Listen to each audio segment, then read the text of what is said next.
Okay. Getting in a word from Ambassador Deepak Vohra as well, was in our studios last evening. Good morning, Ambassador Vohra.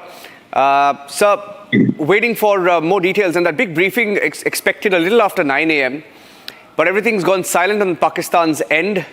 We are expecting them to assess their damage, count the number of aircrafts that are down. The number of drones, the conservative estimate we have on record is that 50 drones at least have been shot down by India. What sort of a response do you expect from Pakistan?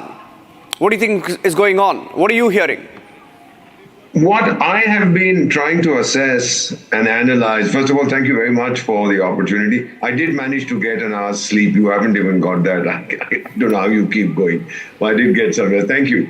What I've been trying to understand and analyze is exactly the question that you asked. How are they going to respond? As far as I understand, so some of my friends living in the United States who are from Pakistan, especially from Karachi, say that the mobile network seems to be down. Yeah. I don't know whether we've taken it out or it's just collapsed. This is with specific reference to Karachi. They're not able to reach their families, etc. over there. So that's the first thing. Second, as far as commercial shipping is concerned, they've all run off from the sensitive area, so to speak. We've told them to get lost, don't come anywhere within sort of shooting distance of Karachi harbour. Otherwise, you will be fair game for whoever wants to take a pot shot at you. So that is good. The second thing, Pakistanis will try and show their own people. Now it's no longer trying to put pressure on India or to carry out that Ghazwa-e-Hind or whatever, become Ghazis, etc. Now it's to tell their own people. And this happens in many wars. I've seen it. But particularly when things don't go as you had planned, as that mad Mullah Munir had planned. I think now they're trying to tell their own people that don't worry about it. We may have taken a few tight slaps, but we are still able to get up off the floor of the boxing ring and continue the fight. And that itself is a victory. We've been knocked down, but we haven't been knocked out. This, I think, is the kind of message that they're trying to send their people. I've seen this before.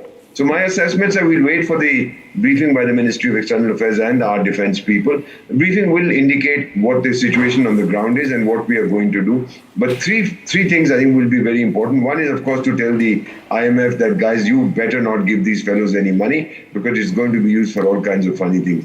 Second, to try and see if we can put them back on the FATF enhanced monitoring list, what we call the grey list, or maybe a total non-compliance, which is the black list, although there are only 3 countries there at the moment. I think North Korea, Myanmar, and possibly Iran, if I'm not mistaken.